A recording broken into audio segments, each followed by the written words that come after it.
in particular about how an organization, how your organizations have understood what the community needs and how that's helped shape your organization's plans. So Christine, I'm going to ask you first, if you could share with us, how has your organization gone through and communicated, engaged the community in understanding what their needs are, and how has that helped to influence your plan? It's been a transition, and a very dynamic transition. We've been around for only 17 years. We've protected over 18,300 acres. And more than almost three quarters of that has happened in the last 6 years. So what we did is we stopped doing what we were doing and started asking questions of the community. What is it that they wanted? Because we realized we were hearing mumblings that we were seen as the wealthy white people's land conservancy. And that's not who we wanted to be. So we started with a youth program. We were partnering with some Boys and Girls Clubs, Girls Inc., those types of agencies that are, and Big Brothers Big Sisters. And we shared with the board what we were hearing that they needed to get these kids outside. And we had a big discussion within the board, multiple board meetings. And one time a board member asked, why are we doing this? Our mission is to save land. Why are we getting these kids outside? And I just calmly asked, well, what are we doing? Why are we saving land? What's our purpose? And they, well, we save land for the next generation. And the whole board started laughing. And that was the end of the discussion, basically. And we now partner with 14 different not-for-profit agencies serving at-risk kids to get them outside. And so it has reframing how they even looked at their relationship to the community, right? Right, that's right. And so now we are, from that one incident, I shouldn't say incident, but from that one program, we are now seen as the leaders in the 5 counties where we serve as the go-to organization whenever there is a challenge faced by the community where land is involved. And I'll give you another example. We have a big veterans community in this region. Everybody wants to live in Florida. The veterans are, and retire to Florida. The veterans are no different, but we have a big veterans community. And we had a need for veterans to get outside, to be able to hunt, to also have some of those services that they're not getting fulfilled through the veterans VA hospitals and such. And so we, again, were approached and said, we need a place, we need a retreat for PTSD, for veterans dealing with PTSD, veterans that need adaptive training. And so we helped them find the property. And then they said they want to put a conservation easement on it. And because the property is about 10 acres with only maybe 2 acres of it being developed with land on it, it was perfect for a conservation easement. And yet, while it's not in the city, it's not that far out of the city. So again, we're seen as that organization that helps communities' issues when it comes to land use. Cheryl, I'd love to see what your organization is doing and how you're engaging the community to identify priorities and respond. Well, I think that the Summit Land Conservancy as an organization was founded back in the late 90s. We're only about 17 years old either, but we started out as an organization that was really in response to a bunch of different developments that were being proposed around Park City. And people here were freaking out because we recognized that these were really large developments. They were going to change us demographically and certainly have an impact on our ability to get outside and enjoy nature, which is why most of us are here. So from the very beginning, the Summit Land Conservancy was really rooted in serving the community, raising money here to save land here. And you know, to this day, 3/4 of our conservation easements have public access. So one of the things I think that we've found to be really important as when we were getting started back in the late 90s, there were a lot of other organizations. Park City was sort of putting itself on the map, as it were, but other organizations were being formed. Our first women's shelter and a free health clinic and several arts organizations. And so there was this sort of class or group of people in the community, all building community together, located in this sense of place. And I think that's really informed the Summit Land Conservancy's willingness and ability and focus on partnerships, friendships, and community. You know, open space is super important to our community, and it's super important to the economy here, like in Vail, right? We're a resort town. But it's these relationships that enrich our lives. And we find all kinds of fun ways, just like Christine was saying, to work together with organizations that wouldn't always be the ones that you would think. I mean, you know, we have a lot of natural synergies, obviously, with our local trails organization or the recycling center. But, you know, we've been working with a mortuary recently to try to find a place for green burial. We could talk about that another time, but if you want to really blow your mind on that one. So I think that it's really in our DNA to find ways to partner. And as the pandemic gave us, I think, both opportunities and an obligation this last year to really step into that space. We had, you know, again, all of these open spaces with trails, and, you know, it's muddy, right? Because it's spring and people are, oh, don't go on the trails when it's springtime. And I kind of thought, you know what? Go on the trails, because you need to be able to get outside, and we can fix them when the pandemic's over. And I just feel like it's really important to step into our role as charities at this time. That's great. Liz, I'd love to know a little bit more about how the Land Trust for Tennessee, I mean, the statewide organization, there's so many communities that you're serving. So there's a number of ways in which you're really partnering with communities to do a variety of things that may seem like they're outside conservation. So how are you doing those partnerships and still staying within your conservation lane? Well, thank you so much for having me here, and also for that great question. So it is complicated as a statewide organization because we do serve so many very different communities. You know, Tennessee, if you don't know, has 3 grand divisions. That's why we have 3 stars on our flag, and not one star is not over the other. So no grand division is more important than the other. And as a statewide land trust in a place that, and those divisions are actually a river and a plateau. So you've got 3 divided that way. And it is complicated because the cultures are also divided by those landscape or those land forms or water forms. But I think what we have found is that by finding key people in the communities we serve who are conservationists from all sorts of different walks of life, they could be farmers, they could be business leaders, they could be, you know, political leaders.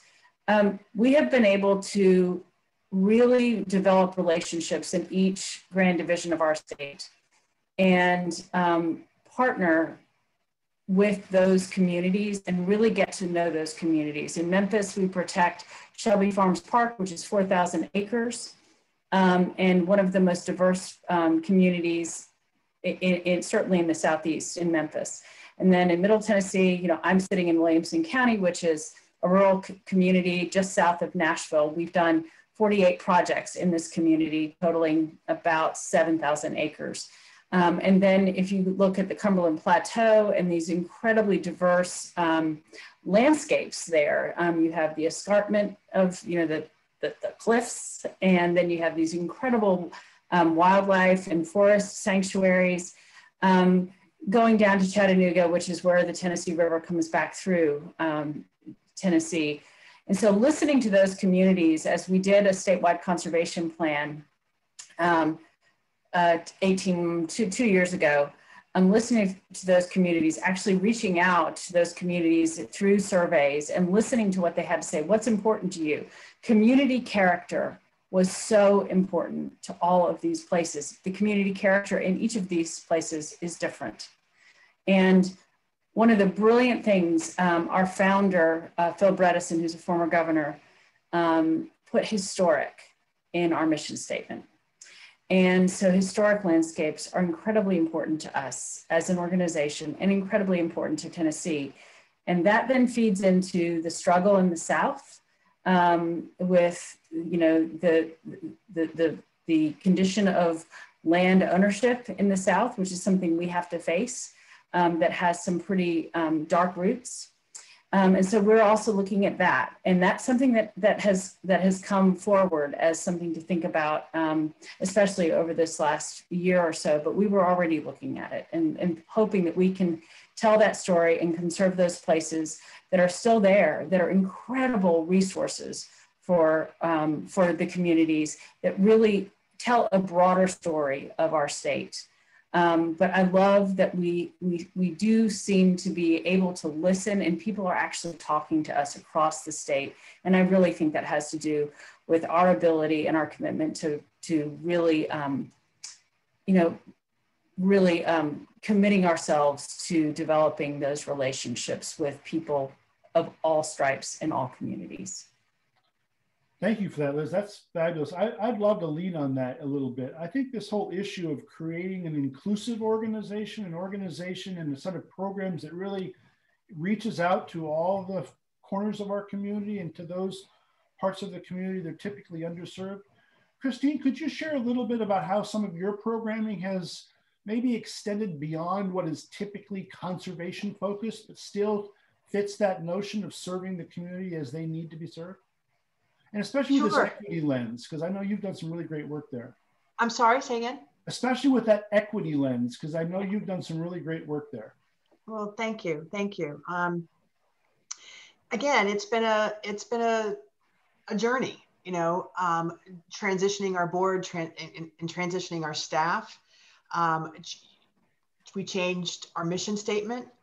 We created our first vision statement, all because of that equity lens. We are on the 5 Gulf Coast communities, counties, and we have quite the reputation for being affluent.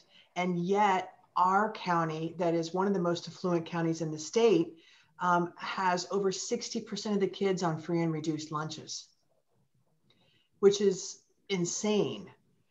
For this much wealth to also have that much poverty, especially when it comes to kids. So we did reach out to some of the organizations that have nothing to do with our mission, asked the question what they needed, and sure enough, of course, one of the issues was food security. And there is a food desert in one of our communities of this county. And so we're working with this community civic club where kids go after school to have help with homework, as well to have a safe place to be outside and play. And we created it was their suggestion, not ours. And we just said, yes, we'll do it.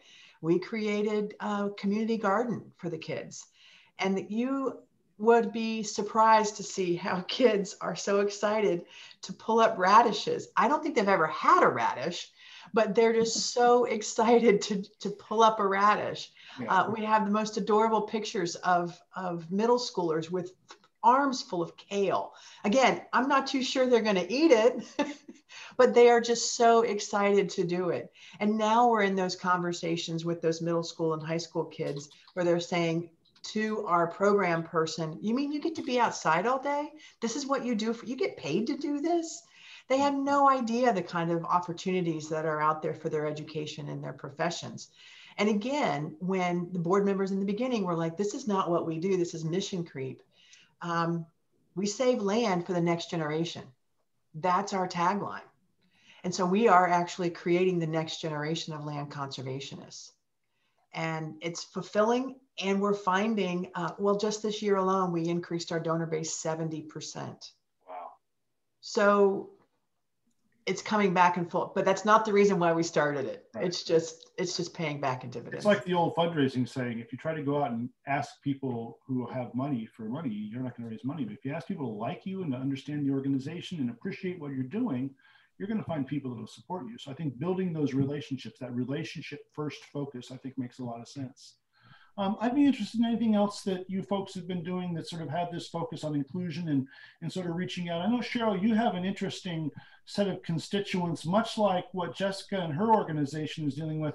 You've got this, sometimes you've got the affluent second homeowners and the cowboys, as I like to say, sort of sharing side by side. So how have you sort of dealt with the sort of diverse nature of your constituency and finding a place that matters for all of them? You know, it's one of the things I really love about land conservation work is that we bring people to the table who don't often maybe have a lot of other things in common. And we get to gather together and share the goal of preserving a farm or working together on a project. And I think sometimes, you know, we get people together and if they knew each other's political points of view, it might be a very different conversation, but it ends up being this really great thing that we've all come together around. And land conservation really does have something for everybody in it. And I think that, again, I imagine that in Eagle Valley, you guys have much the same kind of constituency. We do have a lot of second homeowners here. And of course, now with the pandemic, we have a lot of people who are not second homeowners anymore. Former second homeowners, right? That's right. In fact, that's part of the issue that we really want to address is the changing trends and dynamics that are really feeding into this. So. But like Christine said, we also have, you know, in the town of Park City, the elementary school here is 50% kids on, you know, reduced or free lunch, basically, right? Because, yeah, at the same time, and so they're side by side in school, you know, and some kids, when spring break comes, you know, they go to their private island in the Bahamas, and other kids go to work. And so we definitely have some equity issues that we really are working to try to address as well. I'm interested in a little bit about how your organizations have sort of built public support and maybe even translated that support into the government, institutions, and the sort of partnerships that you might have, especially with local government. I know that local, you know, they say all conservation is local, but I think our partnerships sort of range all the way up. Cheryl, I'd be interested a little bit about the nature of the collaborations and the challenges you've had in your partnerships with local government and any insights that you've drawn from that. So the Park City, the greater Park City community, which includes the town of Park City, which is about 8,000 people, and then unincorporated Summit County, but they also have an address of Park City. And sometimes they don't know that they don't live in the city limits until they try to go vote for mayor and find that they can't. But anyway, it's about a community of maybe 25,000 people. And over the last 20 years or so, we have bonded for over $100 million to buy open space. And this is for public recreation, recreational access, because again, it feeds the economy, right? When people are here for the outdoors. But then how do we manage that land? How do we protect that land? These become very interesting conversations. And, you know, on the one hand, government, our local governments have been super supportive. I mean, we have a very aggressive, I will say, net zero goals coming up. But they've been a little bit. Define what that net zero means. So that the carbon that is used in our community is offset or mitigated by other measures. So the Park City intends to be carbon neutral by 2023, and they're going to do it. But that's a different story. But just the idea of, you know, actually buying land and then what do we do with it? Well, do we save it? Do we put a conservation easement in it? Do we work with a nonprofit organization and give them the conservation easement? And in most cases in our community that has happened. We have found that it's super important and valuable, and because it kind of takes the land that we've protected together and it removes it from the political process. Because if you don't put that third-party conservation easement held by a land trust, if you don't take that step, then that land is always vulnerable to another good idea. And we've just had a couple of situations here in our community because, again, the pressures are hotter than ever, where a development agreement was being overturned, you know, and these were lands that people thought were protected, but they weren't protected with a conservation easement. So those are sometimes some very interesting and technical questions.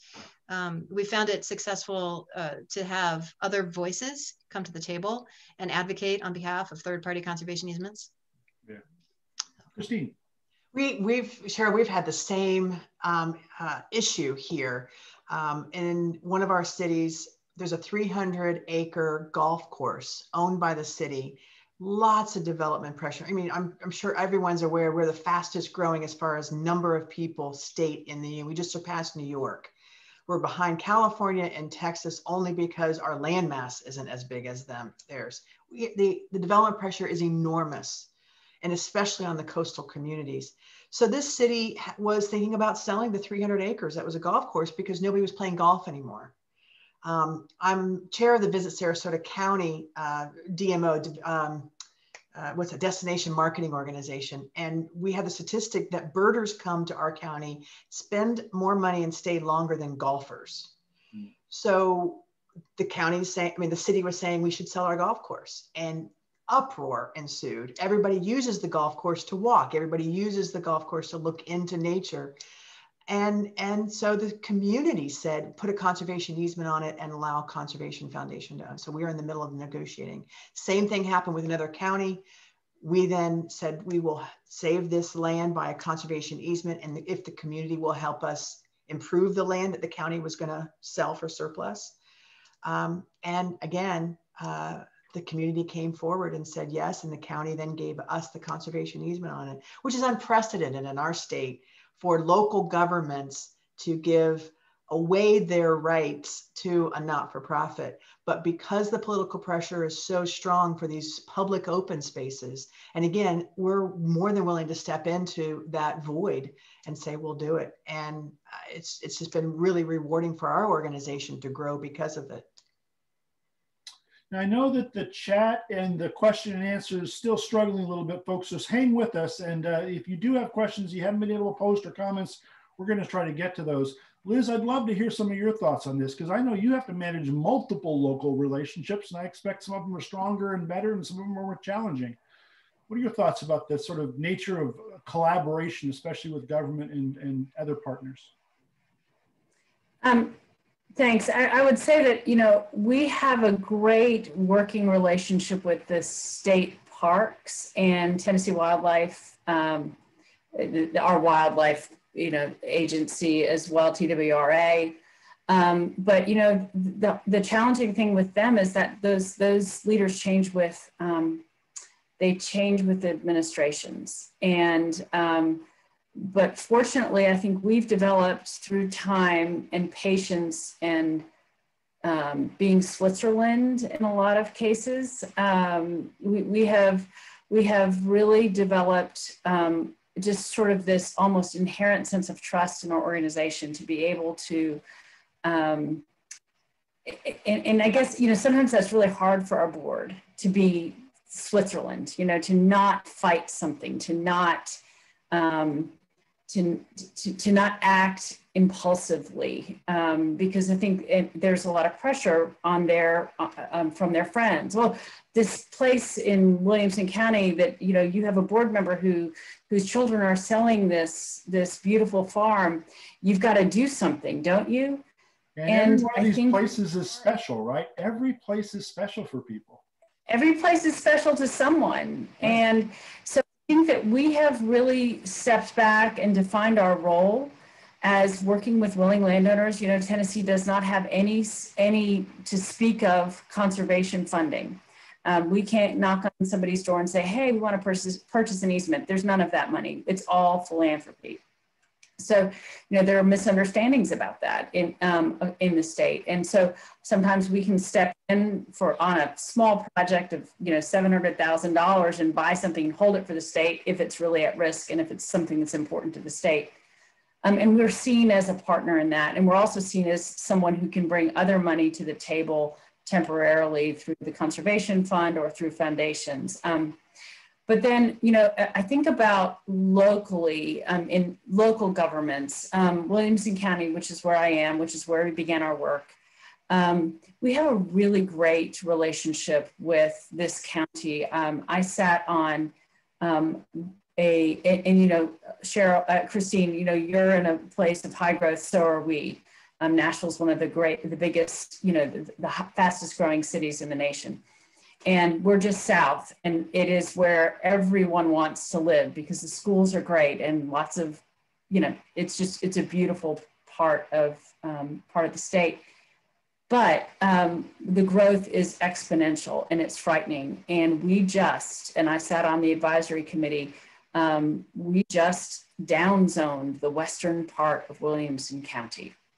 And that happened in large part because of the example of the Land Trust for Tennessee and what conservation can do, the economic impact of conservation in a part of a county that's literally next to one of the fastest growing cities in the nation. So, I literally saw in a period of 3 years, our county mayor go from growth to, whoa, hey, I'm all in, Liz. Let's just make sure we can downzone the western part of the county.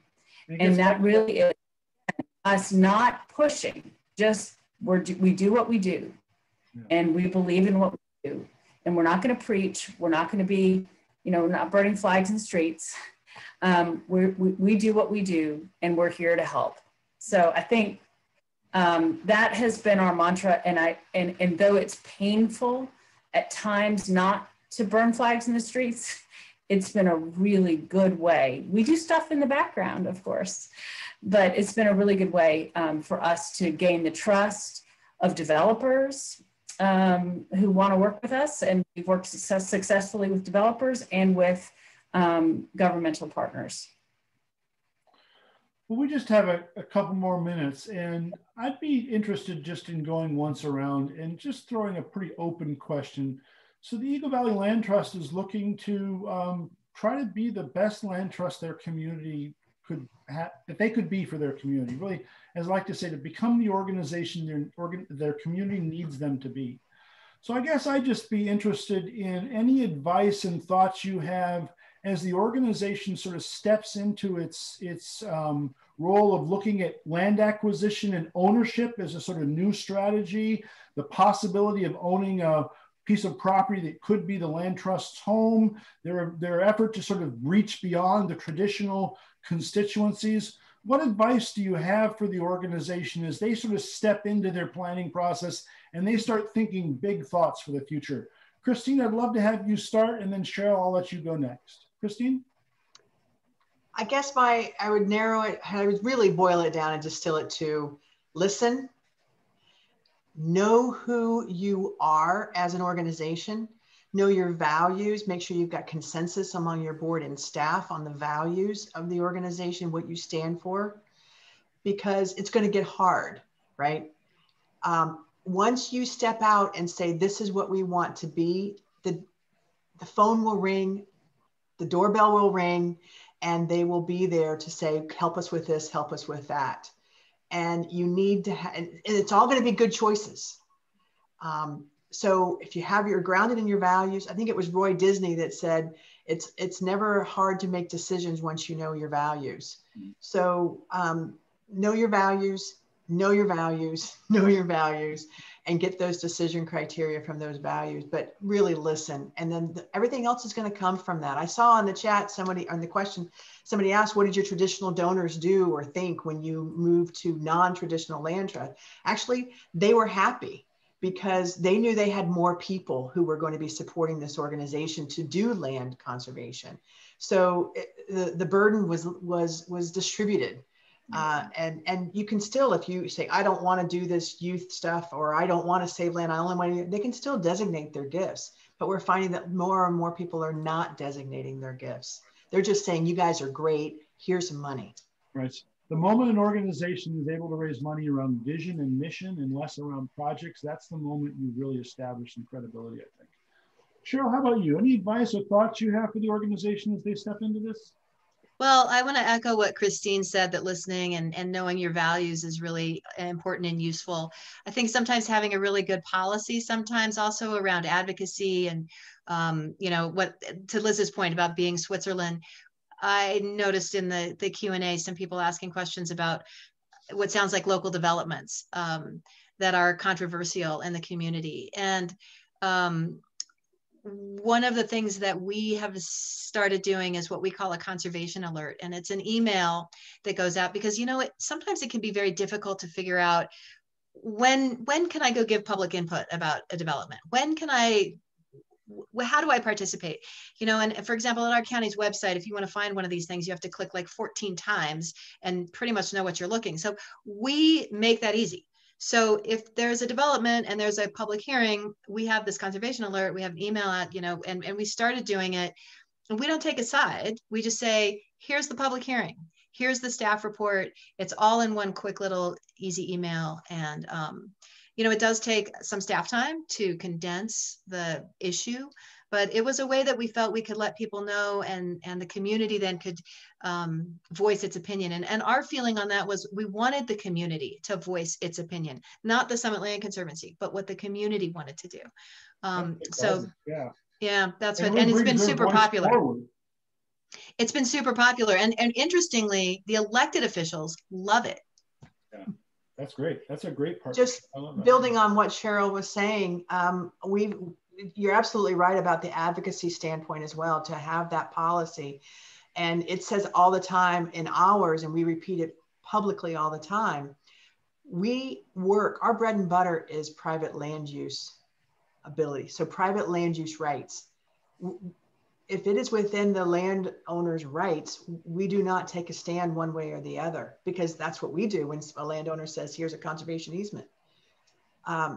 However, we do get involved in policy, but not in land use decisions. And again, that's just about your organization figuring out what is your stand in these areas and keeping true to it and their values.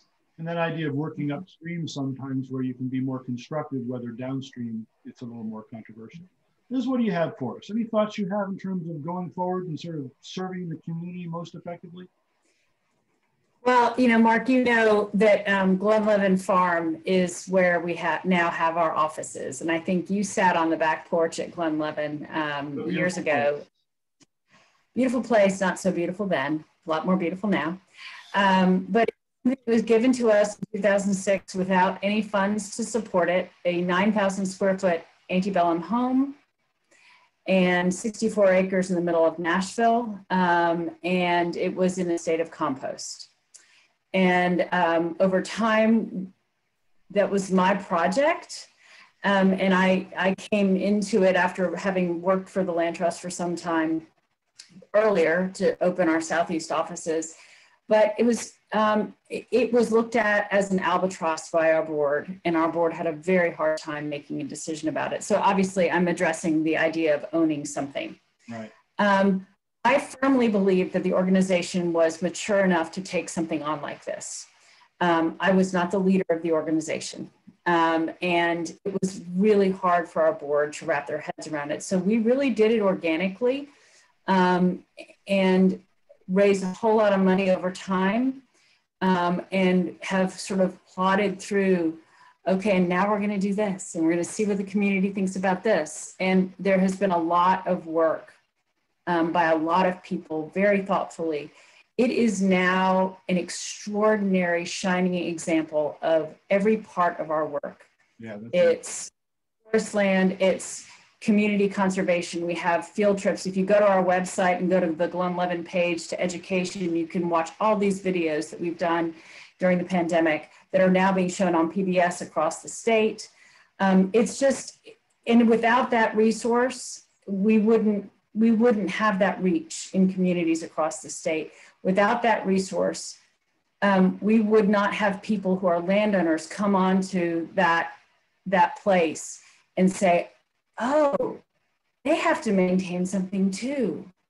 So our private landowners, we have credibility with them now. It's a completely different kind of, and it's a farm, and we're the only land trust in Tennessee working on active farmland conservation. So it's everything about our mission. And I think that's would be my advice. If you're thinking about owning something, make it something that speaks to your mission very directly, that you can constantly point to.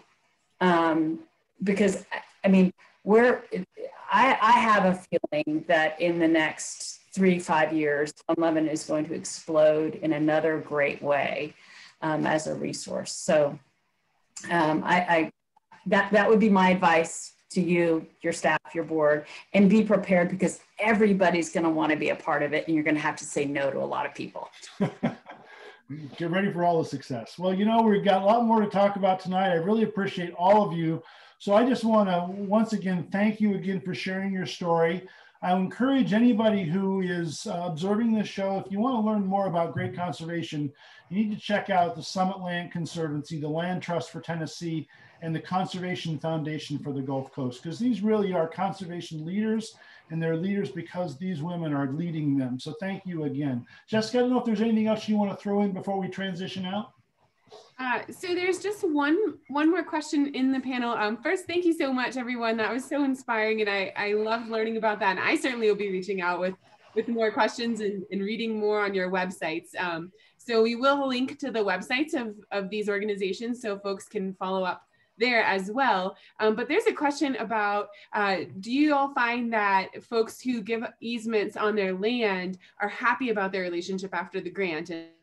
And I see a lot of nodding heads, and I just wanted to say, you know, from our perspective, that's kind of the key is having those great relationships, and this work is all about relationships. And I just wanted to throw that out there if you all had some other feedback about your landowners and the relationships that you have with them.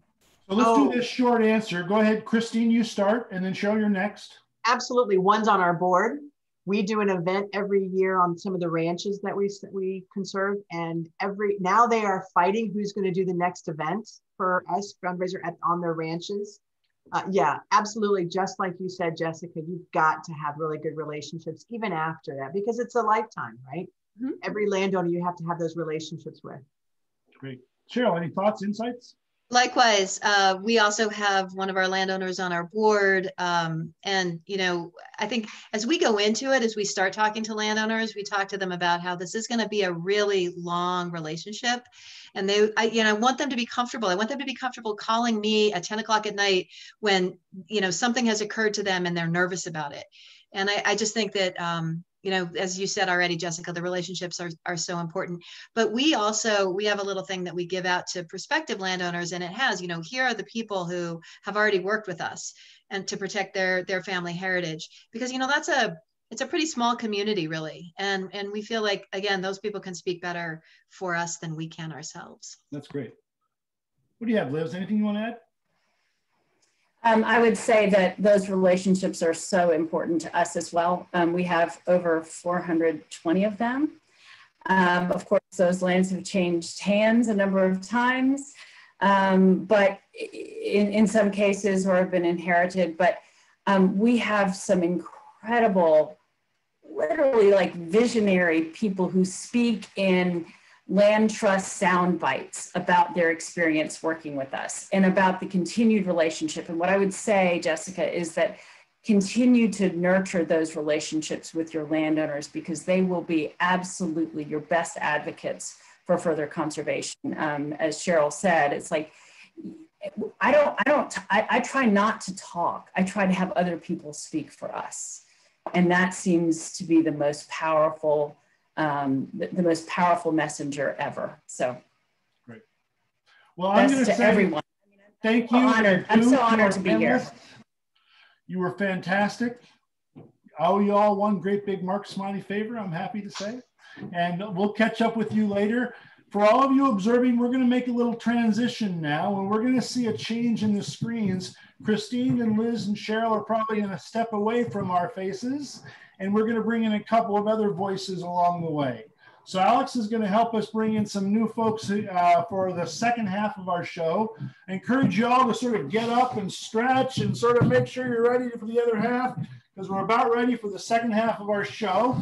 We're going to bring in a couple of partners in the community as well.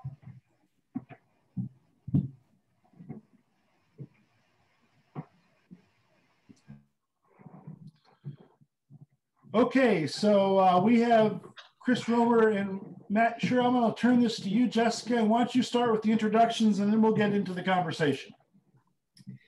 Sure, and thank you so much, Liz, Christine, and Cheryl. Thanks so much for joining us. I know there's still lots of questions, and there's plenty of time for follow-up. So if you didn't get yours in, you can always send it later, and I'm happy to follow up. Also, you can check out their websites. There's tons of great info there as well. So I'm really honored to introduce two community leaders here in Eagle County. So we have Matt Scher. Matt Scher was recently elected to District 1 as the District 1 representative to the Board of County Commissioners for Eagle County. Matt has been in Eagle County since 2000, and he has held leadership positions, including a leadership position at the Vail Leadership Institute, the Alliance for Sustainability, and has also served as the mayor of the town of Minturn. Thanks so much for being here, Matt. And Chris Romer is the president and CEO of the Vail Valley Partnership. In his role, Chris leads the partnership team to help positively impact the community via various economic development, tourism development, and chamber programming endeavors. And for those of you who don't know, Vail Valley Partnership is our local regional chamber of commerce. They have an amazing website with so many resources and a community calendar.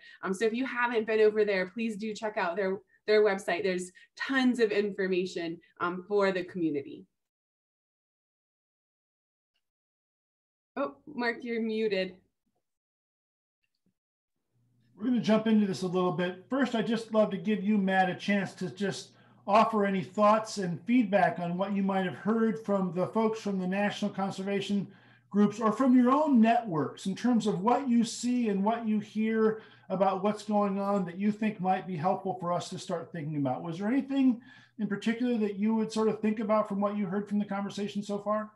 Yeah, absolutely. And I think it's sort of what the Land Trust is thinking about now, is looking about its future based on its past. I think one of the things that I heard very loudly at the beginning was, I think it was Christina was talking about a board member who had said, wait a minute, what are we doing with these kids on our land? And, you know, every board member in their fiduciary responsibility should be thinking about mission creep. But what we don't often think about too is, I think, mission cramp. And I think that's what we're all getting to as well, is thinking about it. You know, we're preserving land. But if you're not thinking about why are you preserving land, you're not realizing that you exist in an ecosystem of a community, of different nonprofits, of governments, of individuals. And somebody also said, it might have been Christine, that it's all about relationships. So if you get into mission cramp, I think you tend to lose that piece of relationships and looking beyond why you have a mission in the first place, getting into that vision. So that's what I was hearing too. And it seems to me that does kind of parlay with what our Land Trust is doing, is it's looking to essentially evolve to its next level. Great. Thanks, Matt. Chris, how about you? Anything you want to pull out of what you've heard, or even from other national sources and networks you have, in terms of what we can be thinking about here that might be relevant? Yeah, and thank you. And I appreciate Matt's comments as well. And I was really interested to hear the entire first session. I think the theme from that I took away is something that we talk about a lot at Vail Valley Partnership through our community efforts and our economic development efforts. And that is the idea of a sustainable community. And a sustainable community really has three legs. Economic vitality, that's something we really focus on, economic sustainability, and also environmental sustainability and social sustainability.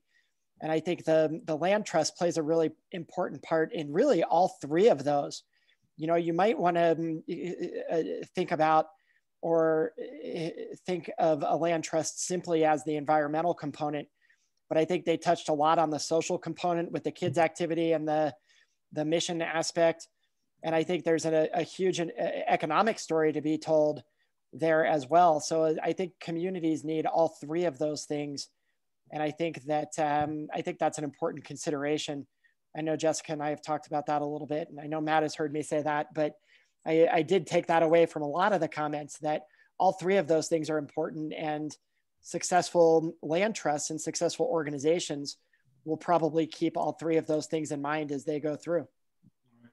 You know, if I could build on what you said, Chris, this whole concept of growth and development really is a double-edged sword. There are aspects of it that really are invigorating and vital for the community, that really are important for our sustainability. And there's parts of it that bring challenges to our community character and some of the priorities we have.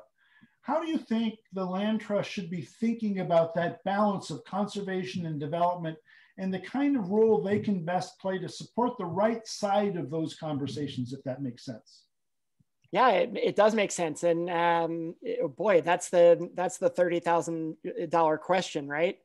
I mean, that's a big one. I think that it's defining focusing in on what are the core criteria for what we're focused on. Things like, are we going to look for wildlife corridors?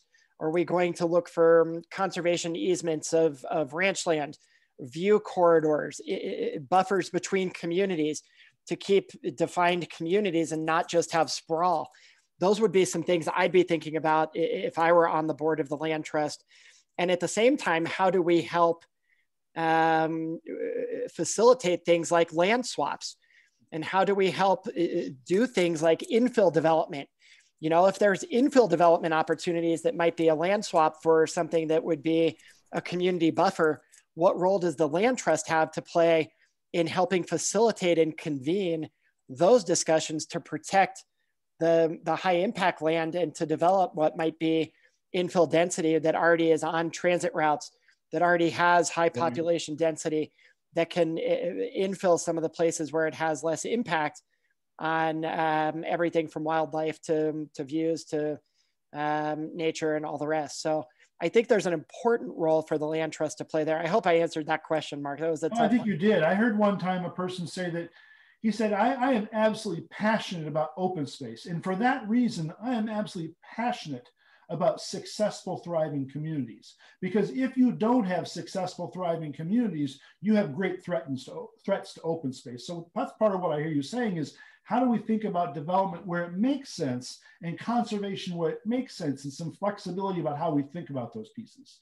I think that's exactly right. That flexibility and that there are many places within our community and many communities that the highest and best use is conservation, right? And there are many places within our communities that the highest and best use is development or housing, et cetera. And those things do not always have to be at conflict with each other. And many times they shouldn't be at conflict with each other.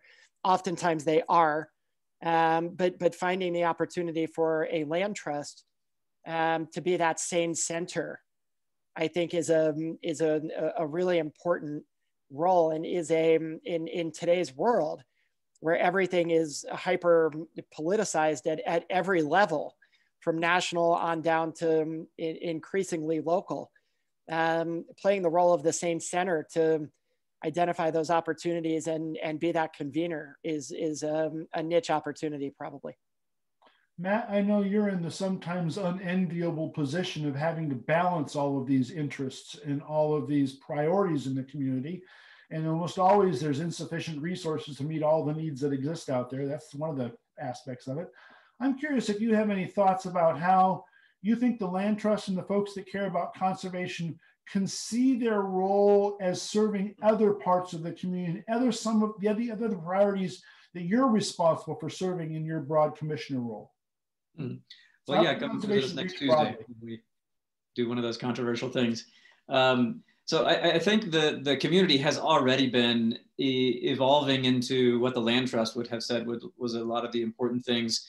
When the residents of the county first approved the tax that we've got that funds the county's open space purchase program, it passed by the narrowest of margins. And just very recently, we managed to remove the sunset for that tax. And when we did that, it passed by a much larger margin. And what the county had done right before that to see whether it should go on the ballot, what the community would think about that question, they asked, what do you think is the value of open space? And just as one example of how some of these things have shifted, wildlife and ecosystem, the first time around was on the bottom of that poll. And this time around, as it was passed by a much larger margin, wildlife was at the top. Human interests were not at the top where they used to be. That was a big controversial issue about having recreation. So the community's sensibility about open space and what its value is has changed, and I think will continue to change as well. And who knows where that will change. And that's one of the things that the land trust has to always have its eye on as well, because as resources, as you said, become more and more constrained, then priorities may shift for some. And so that's, why there are land trusts to begin with. But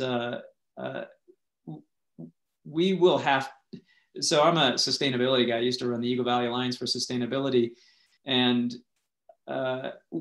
one of the things we'd always think about is a longer term vision, in that we don't just have to solve these little problems like preserving this piece of land here or there, or preserving a water resource. We have to change our entire outlook about how we view, how we relate to the land, how our economy actually functions. We often talk about growth and the necessity of growth, but we conflate physical growth, which is what the land trust has to contend with economic growth. And they aren't necessarily the same thing, but we do have a limited resource. And no matter what, if we continue to grow physically, we will have to figure out how to live differently, because they ain't making no more land. And all of that is going to be part of that evolution of how we think about what we're going to do with our resources. And the more we can put away in long-term savings for now, so that later on, when we're not so young and crazy, we have more sense about how we might want to use our resources and how we will live and relate to the land and make our economy function for us. That's great. Matt, I'm going to ask you another question, sort of building on where you were. I'd be interested in knowing from your position, what do you see as some of the conservation priorities in the community? And when I say that, I don't mean the traditional conservation priorities, but this sort of collaborative approach that we've been talking about tonight. Where are some of the priority needs in the community where the land trust could have a significant role? And I don't know if I need to be micro specific, but just in general, where are some of those places where, because I think you have this important broad lens on the needs of the community. How can you see the land trusts serving some of those broader needs? And Chris, I'm going to come to you as well and ask how you see that, how the land trust can be part of the sort of economic development vitality and still maintain its integrity as a conservation focused organization. First, Matt, are there ways that you can see the land trust could sort of branch out and maybe some of the other needs that they could be thinking about? Well, I think one of the things that in this evolution of our sensibility that I think we're experiencing, whether or not we know it, we are beginning to understand ourselves and our relationship to our environment. That is, we see ourselves more as a part of this ecosystem. So, for example, in the West in particular, we saw the land as simply an economic resource. And we have found, as we've diminished that resource, both by consumption and destruction, and taking some other value of the resource away, we're starting to understand the difficulty of that from a sustainability standpoint. So cattle ranching, for example, can have detrimental effects on the land, but it can also, and I don't know if Cheryl's still there too, they're doing some interesting things in Park City using livestock to actually restore land as well. But it's looking at the land in a different way as us as part of this ecosystem, understanding what value the land has to us beyond just our aesthetic or even just having a place for wildlife. When we see that the soil itself is essential for us and can be of value to us as a carbon sink. But it's becoming this better understanding of what all of our natural resources mean to us beyond the philosophical and aesthetic. We are truly part of this. And I think before we only understood that poetically, and we're now beginning to understand it existentially. And I think the land trust can have a role in helping us evolve that, not just the understanding of it, but utilizing that land and healing it and using it to our benefit. I really love that. That's all about relationships as a long-term responsibility and not just as a sort of utilization responsibility. That's great. Thank you for that. Chris, I'm interested in your thoughts again about how the land trust can support and align itself with some of the priorities that you see and that you think are significant for the community. Yeah, and I think Matt's comments are worth reinforcing and reiterating in terms of the growth of the community. Doesn't need to only be physical growth. Economic growth comes in other forms as well. And again, specific to your question, Mark, I think there's a hugely important role for an organization like Eagle Valley Land Trust. You know, when you talk about the credibility, I think any organization that is purely dogmatic in their approach is going to have a hard time building the relationships that lead to credibility. If you're always on whatever in every situation, in every case, it's always this way and it needs to be this way, I think it's very hard to have credibility outside of your very core constituency. And in order to expand your voice and your reputation and your credibility, I think it's important to recognize where you have the highest and best use. I talked about this a little bit earlier in regards to a different question, but I think it's the exact answer to this question is, where can the land trust facilitate land swaps? Where can the land trust come in to bring parties together, be it a developer and a local government, or two different homeowners, or the Forest Service with a local government, or whatever the case, whoever those stakeholders might be.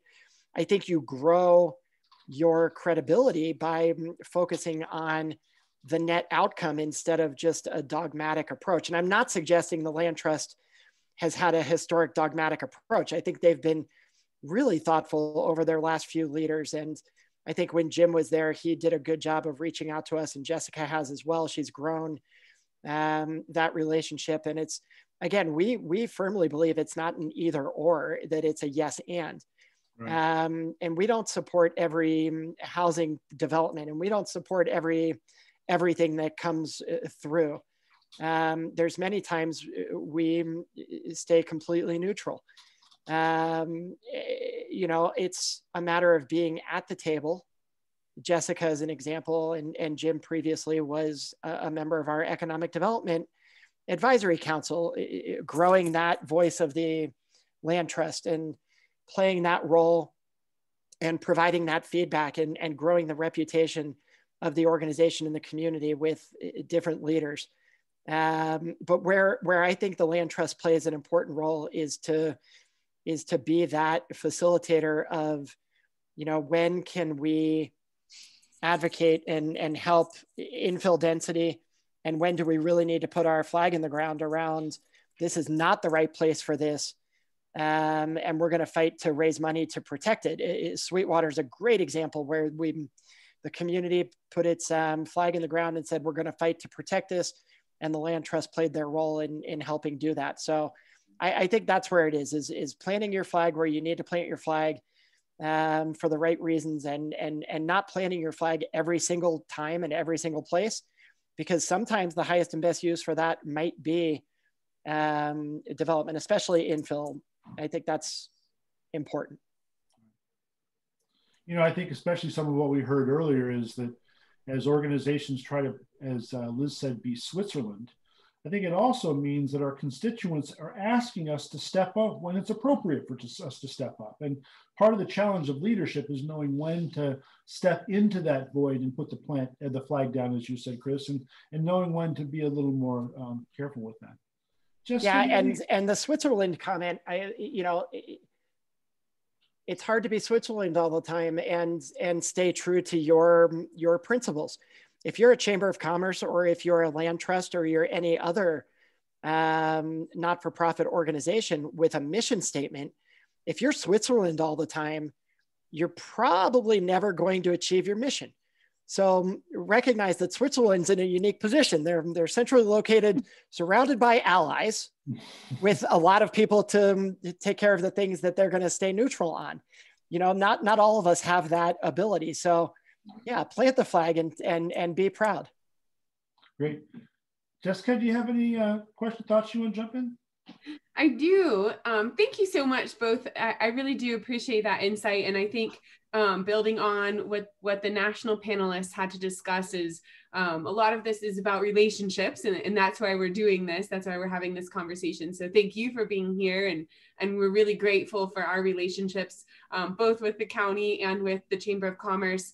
And, you know, I should mention too that we partner with so many community organizations that we could not do the work that we do without the connections we have throughout the community. And it's too numerous to even mention on this forum. It might take the rest of the time. So all of our community partners, and several of you are represented here, thank you so much for that partnership. And I really do think that this community, I've seen us take that shift towards either or, towards yes and I really do appreciate that. I think there are some questions I've seen coming up about specific development proposals. And I think one thing I just wanted to address, and then I'll get to my question, is Eagle Valley Land Trust. I think Christine said this really well, that, you know, our bread and butter is private property rights. And Eagle Valley Land Trust, we do walk a really fine line between advocating for what we believe is best for the land and respecting private property rights. So part of our efforts are outreach, and we constantly reach out to landowners to share the resources that are available. And then going back to the relationship question, do landowners generally, are they usually happy with the granting of the conservation easement, and how does that usually go afterwards? Our relationship with those landowners is in perpetuity, forever. And for those of you who have been in relationships, they are tough and they are a lot of work, and they're always better when they're good. So all of our work is between a willing landowner and a willing land trust. And we want to be as full disclosure as possible with our process, and as supportive to the dreams and wishes of landowners as we can be. That being said, when a land trust hasn't engaged us yet in order to conserve their land, we still respect their private property rights, and we still see them as potentially maybe wanting to conserve their land. So we are in the business of relationships, even with folks who aren't working with us directly. So that answers that I hope that answers that question. As far as specific development proposals, we are actively participating in the land use code rewrite with the county, so that we can focus on bringing best practices from around the world to the county, so that we can rewrite those codes in a way that focuses on exactly what Chris and Matt are talking about, as far as smart growth and as far as balancing those things, and not having an adversarial perspective, but more deciding what our community wants to look like. And so I think, you know, I think a lot of folks are wanting to ask that specific question about that development proposal, but rather than derailing the process, I wanted to kind of throw the question out there to Chris and Matt. You know, what kind of creative solutions did you see from the national leaders that you think might be applicable here in Eagle County? And I know I'm putting you on the spot, but it's kind of a brainstorming session. What do you think we could do new? What new programs might we be able to start in Eagle County based on what you saw from these other national leaders?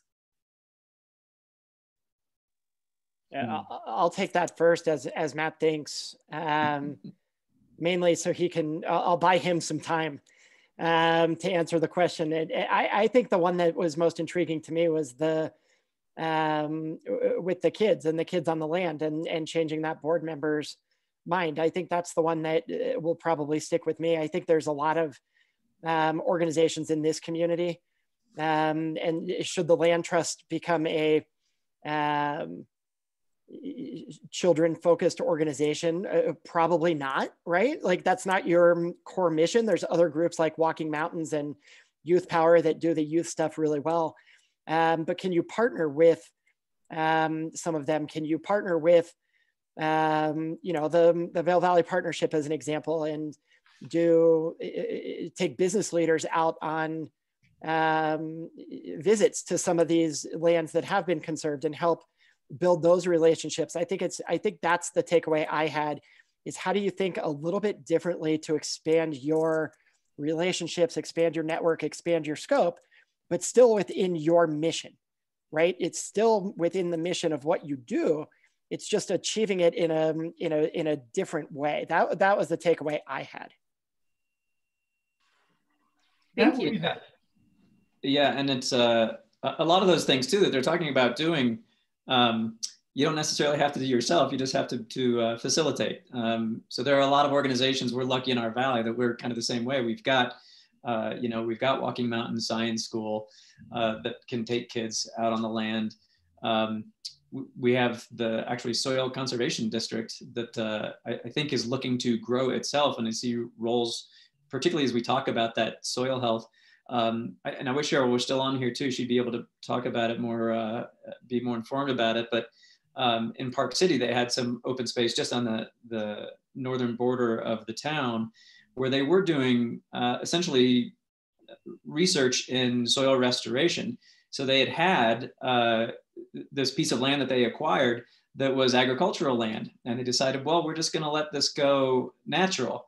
Well, once you've made it unnatural and monocultured it and put livestock on it, it is no longer the soil that it was when they first touched it. So what they found was all this monoculture that alfalfa, or what it was growing on there, grew and then just died and flattened out. And then with snow and everything, created mold and really damaged the soil. So what they realized was when you put cows back on that, it could churn that soil back up again and begin to restore that soil to what it once had been. So the cows actually had a role in restoring what they had sort of damaged. So the land trust wasn't doing that work, but it did provide the land. And so it provided that science. It was right by town. So it was this demonstration project that people could see. And it was fascinating, and people would go and check it out and see what was really happening with it. Schools could tour. So me as a former nonprofit director, I'm always looking to get the biggest bang for the least amount of work. I think Sue asked a question of somebody in there like, you're doing all this stuff, how much staff do you have? So if you can do all these types of things, just be the facilitator of things. It doesn't mean the land trust has to change its mission. It doesn't mean it necessarily has to do a whole lot more work, but it can get a lot more value out of its mission by letting other people run along with that land. Jessica, I'm going to give you one more question, and then we're going to put some polls up, and we're going to bring this conversation to a close. Really appreciate, Chris and Matt, what you're bringing. See if we have one more question, and then we're going to go into some polls. Wonderful. Thank you. And thank you both for those answers. I'm going to have to rewatch the recording so I can keep track of everything that everyone said. I can't write notes fast enough and participate. So thank you for those ideas. And I'd love to follow up. There is a comment in the question and answer.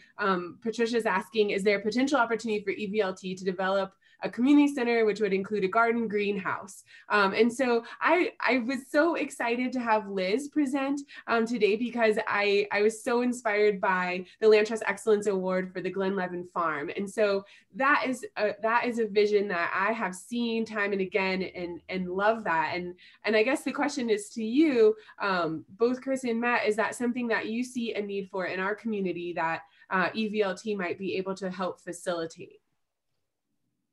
Good, Matt, why don't you start? Yeah, absolutely. And I think you mentioned the Dahlia campus too. And I think that's a great idea, particularly because the Dahlia campus, if I remember that correctly too, is in a distressed community, and it allows not just education about the land, but it provides additional resource for that community to create their own produce, to create independence, to create an education they wouldn't have been able to have, to get kind of outside and hands in the soil that kids in the city just don't have an opportunity to do. So yeah, I think it'd be really cool to have up here to do that kind of thing. And I think that goes along with another question there was, what's the land trust, or how is it affected by climate change, or what can it do about it? And that kind of thing is getting people into the soil. We even have, what's the name of the organization? Is it Native Roots? New Roots. New Roots, thank you. There are, again, a lot of organizations here that can really do a lot of the hard work taking advantage of that land. And I think that'd be a great idea to have an educational component. Knapp Ranch even, I think, would love to experiment with some soils. Chris, what do you have? Yeah, I'm glad Matt mentioned Knapp Ranch, because that's what I was thinking too. And thinking of what partnerships might exist in the community with other organizations that are aligned, that you might be able to use the land. So Nap Ranch came to mind, and the community market for the, where things might go from a greenhouse and Salvation Army. I think there's probably some partnership opportunities that exist of what other aligned organizations that you could partner with to bring this together, right? Where you could bring it to the community together, the outcomes together, and fill that niche, the niches that aren't being filled. Matt mentioned Walking Mountains earlier and some of the other youth nonprofits. So yeah, I think a greenhouse or greenhouses, in addition to the community gardens that have sprouted up in many of the communities, how do you make that more of a year-round thing? There could be a big opportunity. So what I'd love to do is I'd love to pull up a couple of chats for a couple of polls that'll give us a chance to again see who's here. And I'd love us to sort of speak to this. One of these questions I think will be a good one for Matt and Chris for you to speak to as well. So Alex is going to pull up a couple of polls for you all out there who are participating. It's time to wake up because we need you to get to your keyboard or your phone, and we're going to ask you to fill out a little poll. So the questions we're going to ask a little bit have to do with your relationship to the organization and also some of the issues that you think are most important. So let's go ahead and pull those polls up if we can, Alex. So one thing you want to know is how people learned about this, because we're trying to find a way to connect and communicate with folks, and it's really important for this communication to continue. So if you could answer that question about you heard about this forum, we'll get that one real quick. I think we might be able to put up more than one poll at a time. If you can put up the next one, that'd be great.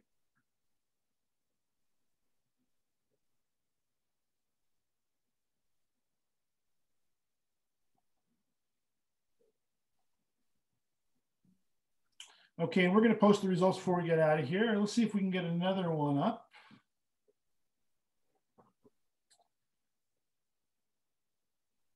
Okay. So a lot of folks connected to the Land Trust who heard about this, some folks from friends and acquaintances. We appreciate that. That's going to help us with our communication. Let's get to that last poll that really talks about the values and the things that are most important, because this is be an important one, and we can speak to it as the poll's up too.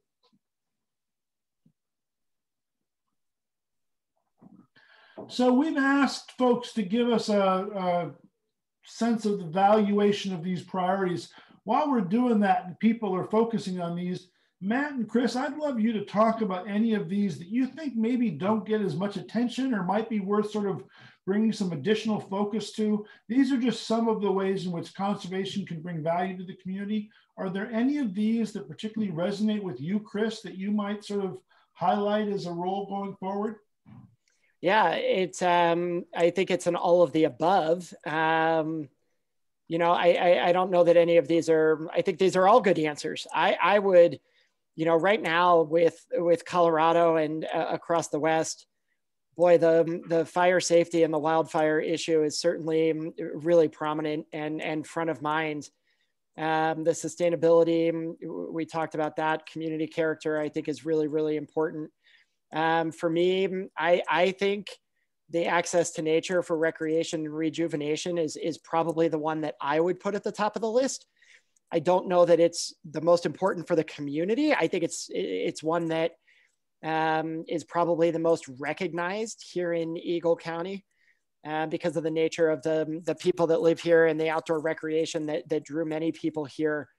And, you know, maybe as a unique point in time with COVID and the coronavirus and the various issues that we've had since March, the access to nature for recreation and rejuvenation and having that opportunity to socially distance and be outside and the benefits that has for mental health and behavioral health, I'd put that one at the top, but these are all very appropriate. Great. Matt, how about you? Is there anyone that maybe, or maybe even ones that aren't on the list that are worth highlighting as well, or one that you might emphasize in terms of just getting attention? Well, I chose all of the above. as well. Yeah. They're all critical. I mean, it's we tend to think of those in rankings because I think we do tend to think of that in the sense of the public's eye and what is going to be saleable value. But as Chris mentioned around here, I think there's all of that value that people understanding the value of the land as the land, that it's not necessarily as the value for us if we respect and let the land be what the land is supposed to be, for ecosystem, for environmental health, for climate, then we tend to benefit over the longer term from that as well. And I think up here there is much more of that sensibility that I think held true with that, as I've mentioned, that poll and our recent vote to extend the tax showed. Mm-hmm. And the fact that we got numbers, 42, 42, 56, 67, 76, it's hard to say one is most important. I think it's the layers of these that often have the most significance. Well, I really want to thank you both for sharing this conversation and even talking a little bit out of your lane and really showing that conservation has relevance to every facet of the community. Jessica, I'm going to hand it back to you because I think you have a fun thing that we're going to do for everybody coming up. Is that right?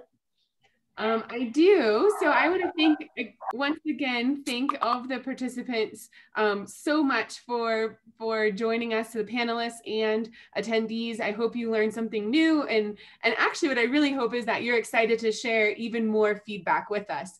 So we will be following up with a community survey, which has both multiple choice, short answer, and opportunities for some free response.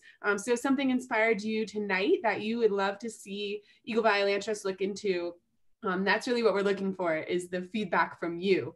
So thanks so much for being here. We do have one thing also on that. I was just going to say, Jessica, we're going to keep this open too, and we're going to encourage people to continue to post in chat after we stop talking to you. So I'll come back to that, but go ahead. Okay, wonderful.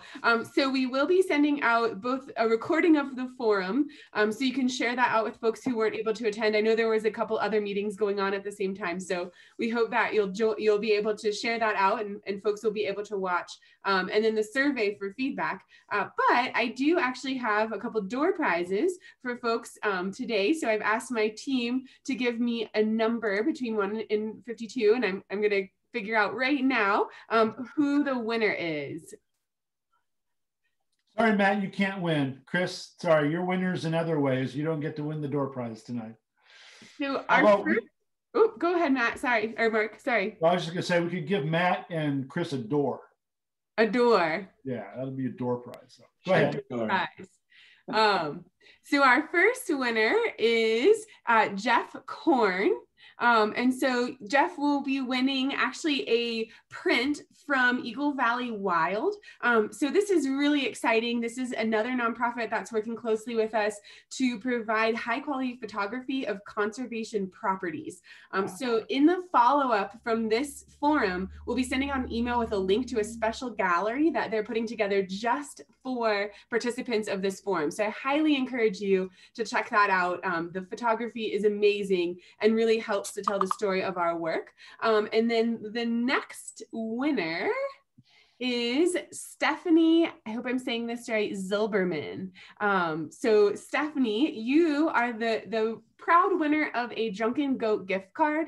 And again, Drunken Goat is a land and rivers business. So anytime you patronize Drunken Goat, you are actually supporting Eagle Valley Land Trust and Eagle River Watershed Council. So we hope that if you have any holiday plans and need any carry-out food, or even want to go visit them and check out what's there, that you go check out these businesses who are supporting us. And then if you complete the survey, you will also be able to enter for a second round of door prizes. And again, that information will come out in the email, and we'll follow up with Stephanie and Jeff. So thank you so much for participating. I'll turn it back over to Mark. And I'm just going to bring it to a close. Again, thanks for both of our panelists here and for our panelists earlier. We still have the chat and the question and answer open. For those of you, some of the really best ideas are going to come right now while it's all fresh. So I encourage you to throw those ideas, both questions you might have, but give us some feedback. How did we do? Did this help answer the questions you need? Are there other questions we missed? Any feedback you could give us, we'd really, really appreciate that. And so we're going to keep that open. And then as as Jessica said, you're going to get a chance to follow up later on. So I'm going to let everybody sign off. I'm looking down at my clock and it says 7 o'clock. And so I think that's the time we're going to say goodnight. So Chris, again, thank you. Matt, appreciate your time and your attention tonight. And Jessica, I think we're going to go to your, why don't we go ahead and put up your slideshow screen, Alex, if you could put up that first image for the, there you go. And folks, we thank you again for your attention and have a great evening tonight. Good night.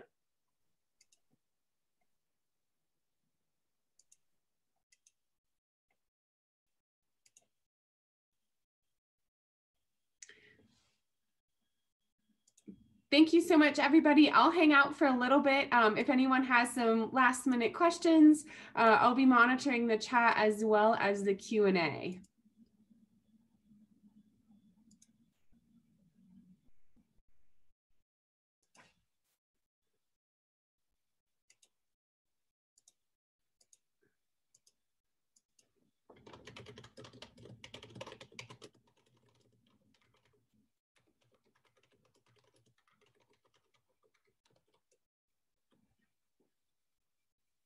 All right, there's some questions coming in.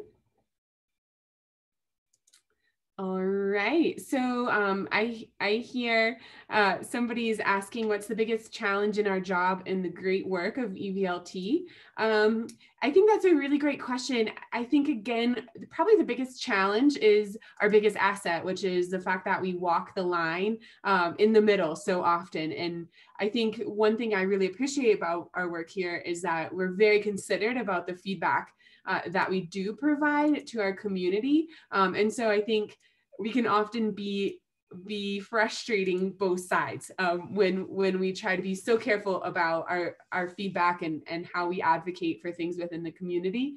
But again, I think that's why we have so many broad partnerships and so much credibility throughout the community.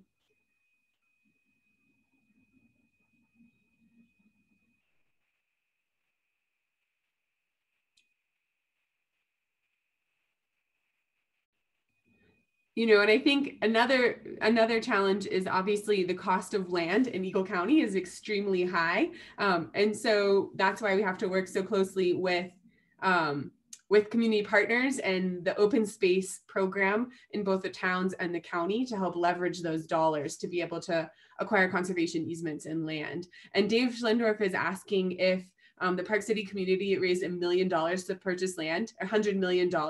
You know, I have spoken with Cheryl about that, and I can't remember exactly the number, but I do think that's right around where Park City is similar to Eagle County, where the price of land is extremely expensive.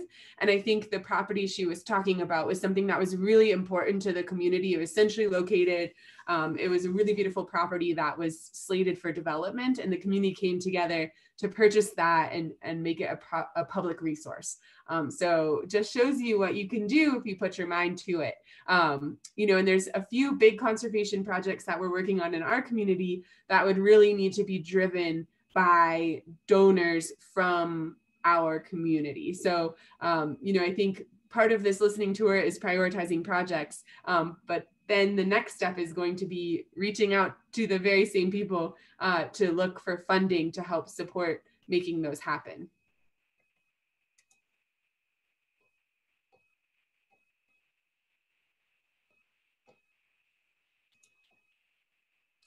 And I see Betsy says, thanks. Thank you so much, Betsy, for joining us.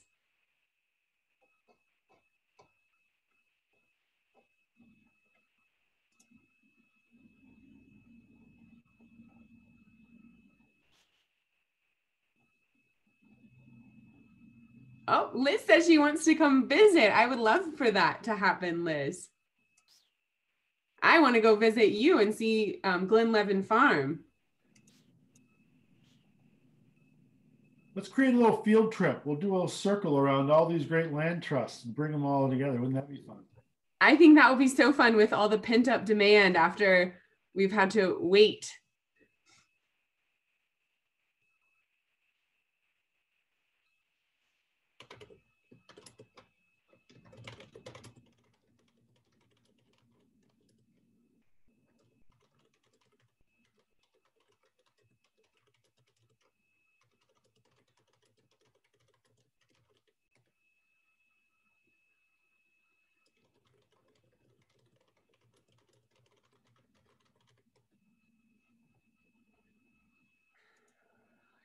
Oh.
All right. Well, this is always much more fun when people can mill about. I do like the Zoom version, but the in-person version is always a little bit more fun. I do see a question about the River Park project, and we have commented on the Edwards River Park project, and all of the comments are actually public. And what we can speak to is the impacts on the Eagle River Preserve, which is an adjacent property with a conservation easement. We have provided those comments to the developer, and many of them have actually been implicated or actually have been added into the development proposal. So that is really our role in that conversation. And then again, participating in the land use code.